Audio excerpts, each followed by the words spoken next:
주먹만한 돌들이 도쿄 거리에서 갑자기 떨어지는데 만약 그 돌에 맞으면 즉사할 수 있습니다. 뉴욕 하늘에는 거대한 토네이도가 3개 갑자기 나타나는데 이 토네이도가 휩쓸면 아무리 튼튼한 건물이라도 반으로 잘려버릴 것입니다. 뉴욕 항구의 해변에서 거의 100m에 달하는 파도가 갑자기 일어나 무서운 힘으로 밀려옵니다. 거대한 규모의 극한 한파가 400m 가까이 되는 엠파이어 스테이트 빌딩을 즉시 얼려버립니다. 우리가 자랑스럽게 여기는 인류 문명은 자연의 힘 앞에서 거의 저항할 수 없는 상황에 처하게 됩니다. 그리고 이 모든 재해는 사실 잭이 미리 예측한 것이었습니다. 그날 잭 기상 전문가가 남극의 빙판에서 동료들과 함께 샘플을 수집하고 있었습니다. 드릴 주위의 얼음이 갑자기 갈라졌습니다. 동료들이 반응할 틈도 없이 그는 드릴과 함께 떨어졌습니다. 다행히 잭과 동료들이 제때 도착해 그를 구해냈습니다. 그가 중요한 샘플이 균열 반대편에 남겨진 것을 발견하지 못하면 드릴과 함께 끝이 없는 깊은 구렁에 떨어질 것입니다. 잭은 생각할 틈도 없이 반대편으로 뛰어넘었습니다. 하지만 그가 샘플을 안고 돌아오자마자 균열이 많이 벌어진 것을 발견했습니다. 잭 버틀러는 동료의 조언을 듣고 샘플을 안고 다시 뛰어올랐습니다. 막 샘플을 동료에게 건네주자마자 그의 발 아래 얼음이 갑자기 깨졌고 잭은 즉시 얼음벽에 로프를 걸었습니다. 그렇게 그는 한 번에 기적적으로 목숨을 건졌고 동료들이 그를 끌어올릴 때까지 기다렸습니다. 그들은 거대한 균열이 하늘 끝까지 뻗어 있다는 것을 새롭게 발견했습니다. 며칠 후 인도 뉴델리에서 기후 변화 대응을 위한 세계 회의가 열리고 있으며 미국의 주요 기상학자인 잭이 여기에서 발언했습니다. 그가 가진 데이터에 따르면 온실 효과의 영향으로 극지방의 얼음이 점차 녹고 있습니다. 이것은 북대서양의 따뜻한 울프 스트림 해류를 방해하여 해류의 흐름 방향을 바꿀 것입니다. 100년 후 또는 1000년 후 인류는 다음 빙하기에 직면할 수 있습니다. 지금 조치를 취하지 않으면 우리의 자손들이 큰 대가를 치르게 될 것입니다. 이 이론은 각국의 지도자들에 의해 중요하게 여겨지지 않았고 온실 효과는 다음 빙하기로 이어질 것입니다. 듣기에는 마치 허구처럼 들리지만 미국 부통령이 처음으로 그를 반박하며 경제 발전이 최우선 과제라고 말했습니다. 여기서 혼란을 일으키지 말라는 것이었습니다. 결국 잭의 계획은 아무도 중요하게 여기지 않았습니다. 회의가 끝나고 잭이 회의실을 나서자 평범한 외모의 한 노인이 잭을 찾아왔습니다. 노인은 잭의 이론을 칭찬했습니다. 노인이 자기소개를 하자 잭은 그가 해양기후 분야의 최고 전문가인 테리 박사라는 것을 깨달았습니다. 박사는 스코틀랜드에 연구소를 두고 있으며 여기에는 전 세계 해양 감시 데이터가 있습니다. 관측 직원들이 축구 경기를 보느라 정신이 없던 중 컴퓨터에서 경고음이 갑자기 울렸습니다. 그것은 관측 지점 4.311에서 조시파오 해안에서 온도 급락이 13도 기록되었다는 것이었습니다. 연중 내내 날씨가 혹독해서 관측 직원들은 기계에 문제가 생겼다고 생각하고 신경 쓰지 않았습니다. 얼마 지나지 않아 일본 도쿄의 거리는 인파로 가득 찼습니다. 기상청이 폭우 경보를 발표했지만 일본 사람들은 이에 너무 익숙해져서 평소처럼 일을 계속했습니다. 갑자기 거대한 얼음 덩어리가 자동차 위로 떨어졌고 그 큰 소리에 사람들의 시선이 집중되었습니다. 그들이 반응할 틈도 없이 주먹만한 얼음 덩어리가 비처럼 쏟아졌고 피신할 시간도 없는 사람들은 그 자리에서 즉사했습니다. 잔인한 현실을 마주하게 되었고 잭은 너무 바빠서 아들 샘이 뉴욕에 가는 것을 잊어버릴 정도였습니다. 바쁘고 힘든 일들이 많지만 잭은 여전히 시간을 내어 샘을 공항까지 차로 데려다 주려고 노력했습니다. 샘은 잘생겼을 뿐만 아니라 매우 똑똑합니다. 수줍고 적긴 하지만 그는 고소공포증이 있고 비행기를 타는 것도 두려워합니다. 그런데 요즘 날씨가 이상해졌고 이 이상 현상은 심지어 우주 정거리에서도 볼 수 있습니다. 샘은 비행기에 탑승했습니다. 그가 좋아하는 여자친구가 바로 옆에 앉아 있었지만 그는 두려운 표정을 감추지 못했고 비행기가 갑자기 심하게 흔들리기 시작했습니다. 만약 많은 승무원들이 반응하지 않았다면 그들은 혼란 음식 카트에 부딪혔을 것입니다. 로라의 손을 잡고 있었습니다. 비행기가 안정되자 로라가 상기시켜 주었고 샘과 다른 사람들이 비행기에서 내린 후에야 그는 부끄러워하며 손을 놓았습니다. 목적지에 도착 전 하늘에 이상한 현상이 나타났습니다. 수많은 새들이 도시의 하늘을 가로질러 남쪽으로 날아가고 있었습니다. 멸종의 위기가 서서히 형성되고 있으며 동물원에 있는 동물들도 이상한 기운을 느끼고 있습니다. 그들은 뛰어다니기 시작했어요. 스코틀랜드의 관측소에서 눈이 많이 내리고 있었고 컴퓨터에서는 또 다른 부표가 빨간 불빛을 깜빡이고 있었습니다. 박사와 보조가 혼란스러워하고 있을 때 세 번째 부표에 빨간 불이 켜졌습니다. 더 이상 단순한 사고가 아니라는 것을 의미합니다. 날씨가 큰 변화를 겪을 의미입니다. 밤에 천둥과 번개가 쳤습니다. 잠을 자고 있을 때 전화가 왔습니다. 박사가 그 지역에 따뜻한 울프스트림 해류가 흐른다고 말했습니다. 하지만 온도를 표시하는 것이 급격히 떨어지고 있습니다. 이것은 대서양의 울프스트림 해류가 갑자기 사라졌다는 것을 의미합니다. 그가 인도에서 발표한 이론이 이제 현실이 되고 있습니다. 잭조차도 해류가 차단되어 발생하는 연쇄 반응이 이렇게 빠르게 일어날 줄은 몰랐습니다. 박사가 이렇게 서두르는 이유는 그가 전 세계의 관측 지점에서 수집한 방대한 데이터를 가지고 있기 때문입니다. 그로부터 그는 기후 예측 모델을 계산할 수 있었습니다. 하지만 그는 이 데이터를 처리할 수 있는 컴퓨터가 없었습니다. 그는 미국 항공우주국에 설득을 부탁해야 했습니다.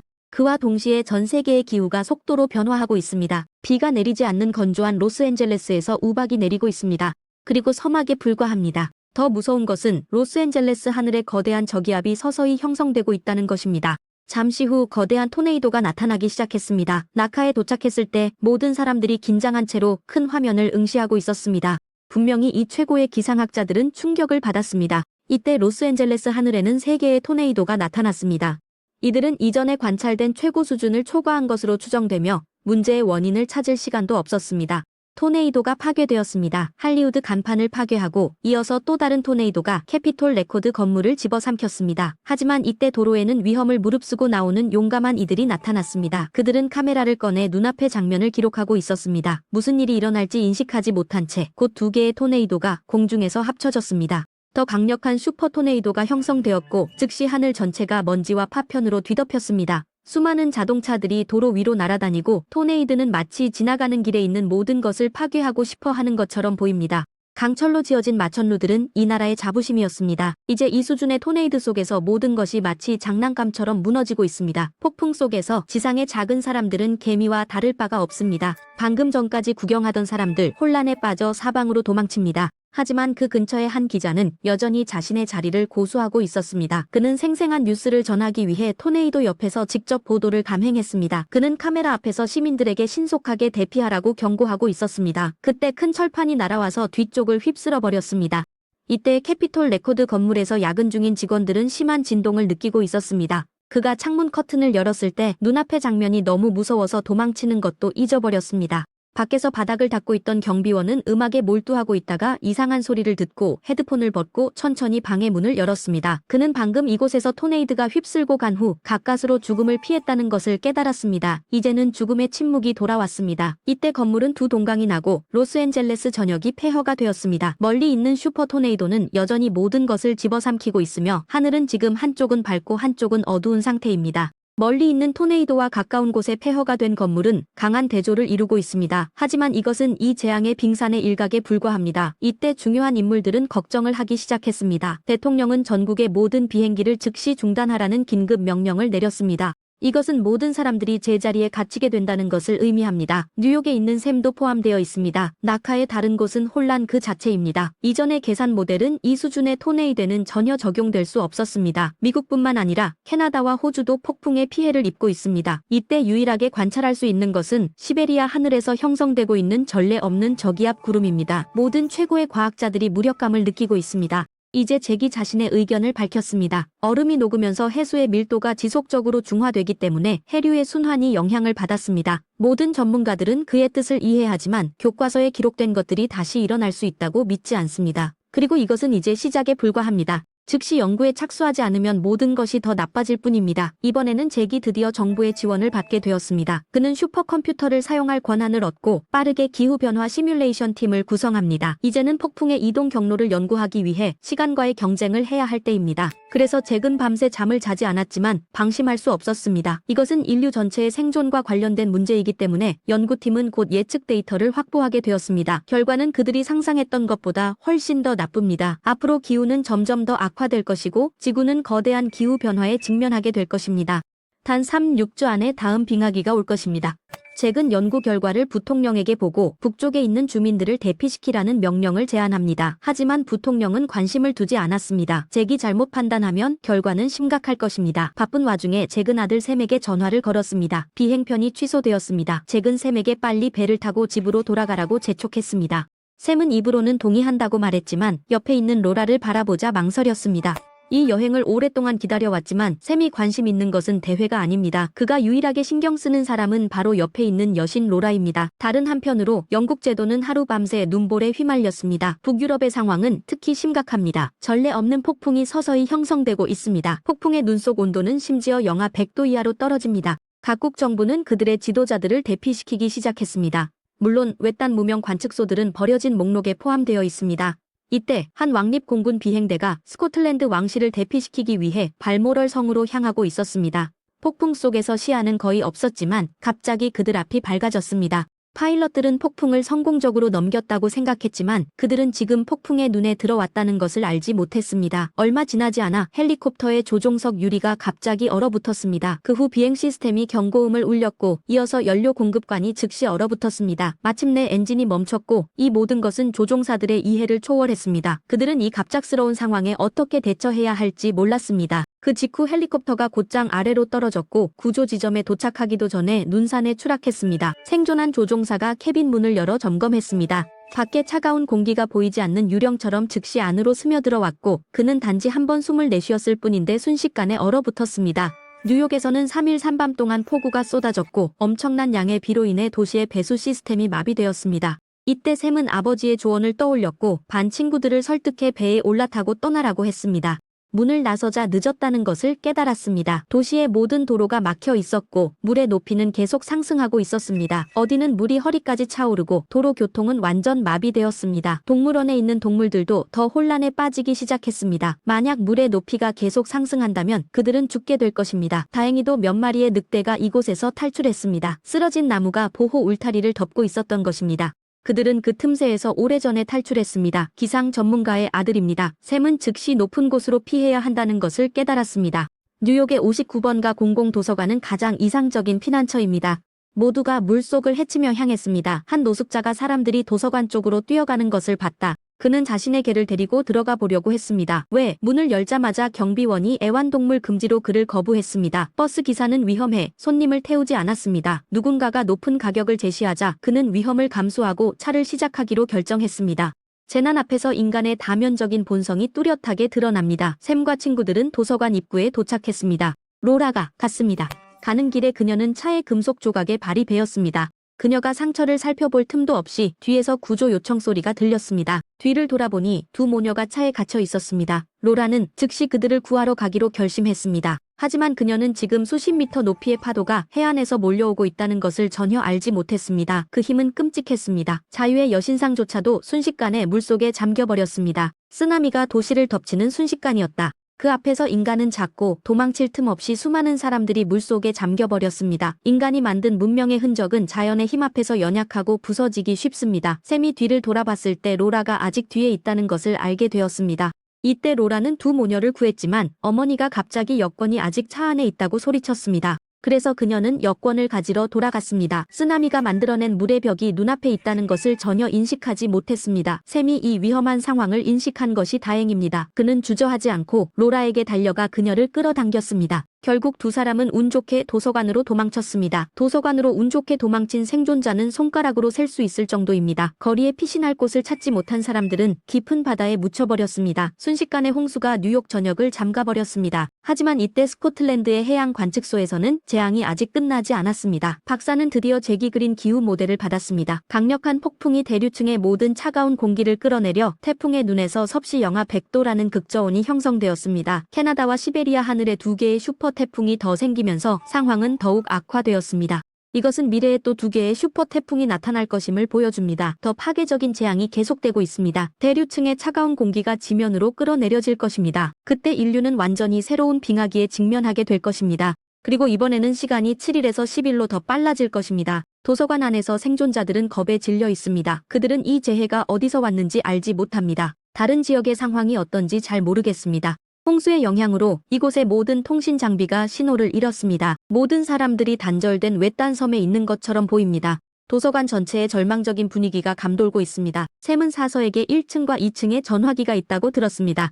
그 신호는 여전히 사용 가능한 전화선에 의해 제공됩니다. 샘은 주저하지 않고 차가운 물속으로 뛰어들어 전화기가 있는 곳으로 더듬어 갔습니다. 물에 잠길 위험을 무릅쓰고 아버지의 전화번호를 누릅니다. 다행히도 전화가 연결되었습니다. 아들이 아직 무사하다는 소식을 들었습니다. 잭은 결국 한숨을 돌렸습니다. 1년의 사건이 발생한 이후로 그는 아들의 상황을 물어볼 시간도 없이 기후 모델 연구에만 몰두하고 있었습니다. 하지만 그는 더 이상 물어볼 시간도 없이 급히 아들에게 집에 있어야 하고 따뜻하게 할 수 있는 모든 가연성 물품을 모으라고 지시했습니다.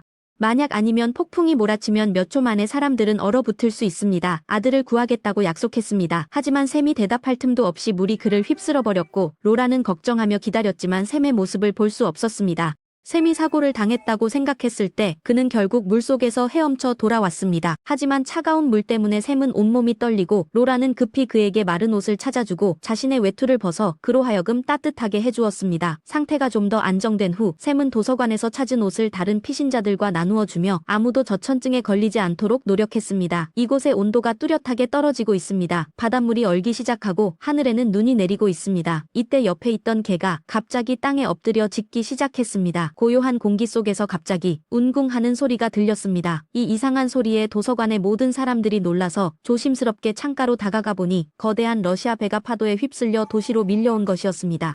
하지만 배 위에는 살아남은 사람이 아무도 없었습니다. 이는 외부 환경이 얼마나 가혹한지를 충분히 증명해줍니다. 이때 스코틀랜드의 관측소에서는 디엔젠 기름이 거의 바닥나고 있었습니다. 테리 박사는 수십 년 동안 간직해온 마오다이 술병을 꺼내어 항상 곁에 있는 충실한 보조들과 함께 건배를 했습니다. 어차피 더 이상 탈출할 방법이 없으니까요. 이제 그들이 할 수 있는 것은 마지막 행복한 순간을 만끽하는 것입니다. 또 한 밤이 지나갑니다. 뉴욕시의 홍수가 빠지면서 거리는 다른 모습으로 변했습니다.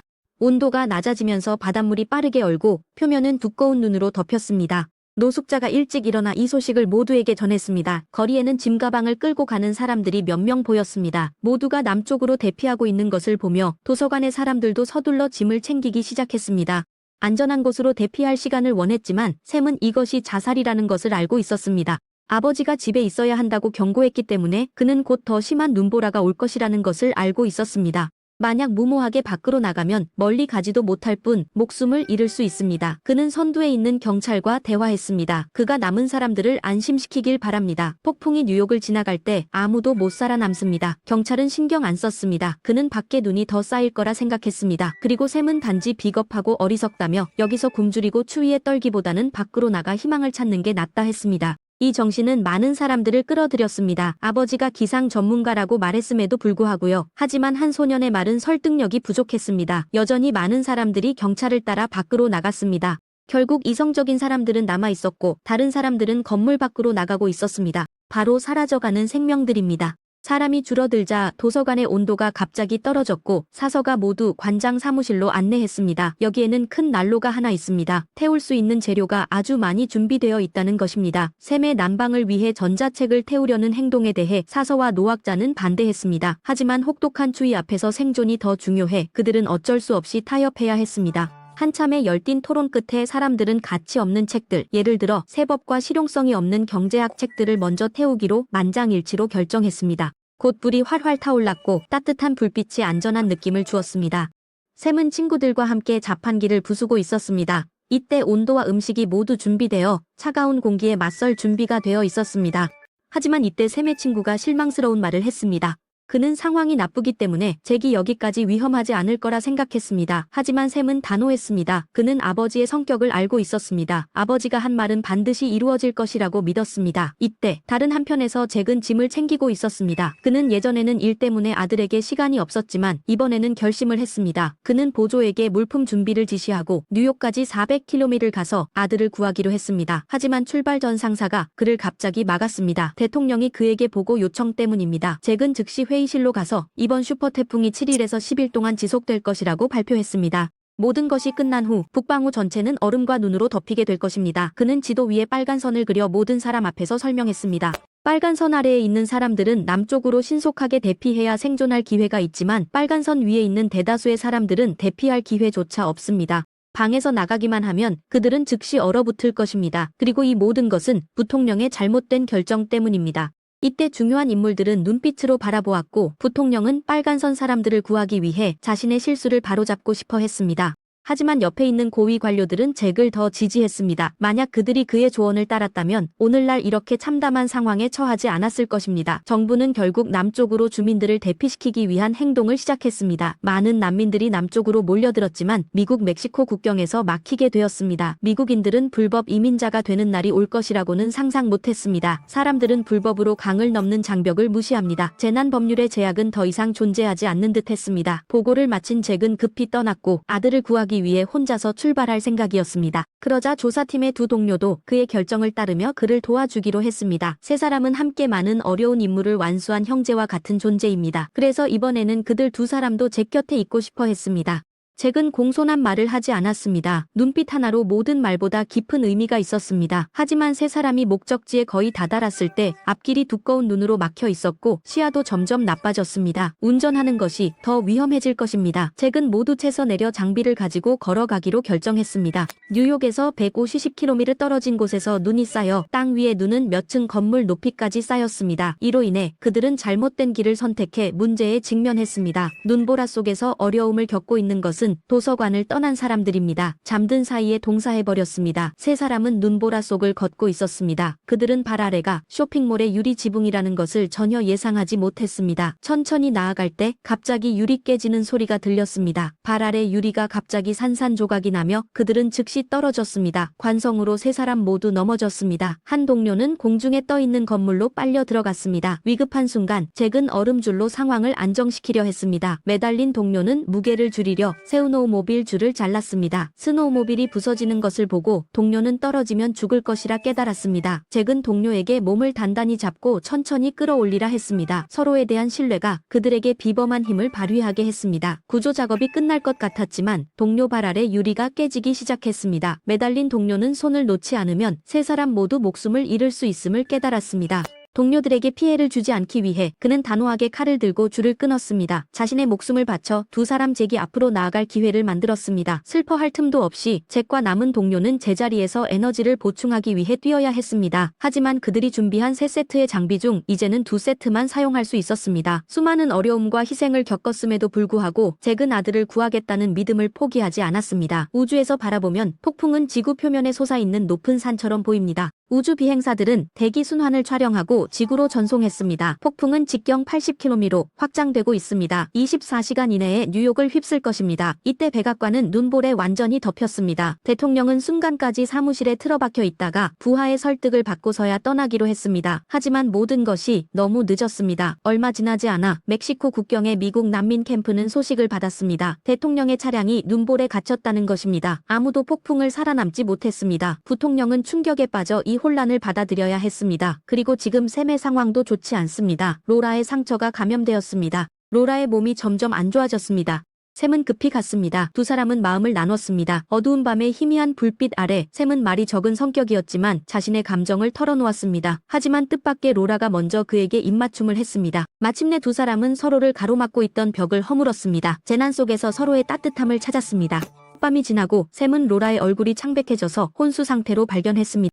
그녀의 상처는 골마 검은색으로 변했습니다. 사서인 아버지는 혈액 감염이라고 추측했습니다. 항생제를 주사하지 않으면 사랑하는 목숨을 잃을 수 있다는 생각에 샘은 약을 찾기 위해 위험을 감수하기로 결심했습니다. 두 친구도 그를 도와주기로 결정했습니다. 그들은 의자를 이용해 간단한 썰매를 만들었습니다. 이때 저 밖에 있는 러시아의 거대한 배가 유일한 희망이었습니다. 몇 명이 조심스럽게 배의 의료실을 찾고 있었지만 여기에는 몇몇 특별한 동행자가 있다는 것을 전혀 알지 못했습니다. 늑대가 동물원에서 탈출해 그들을 쫓고 있었고 얼마 지나지 않아 샘은 의료실을 발견했습니다.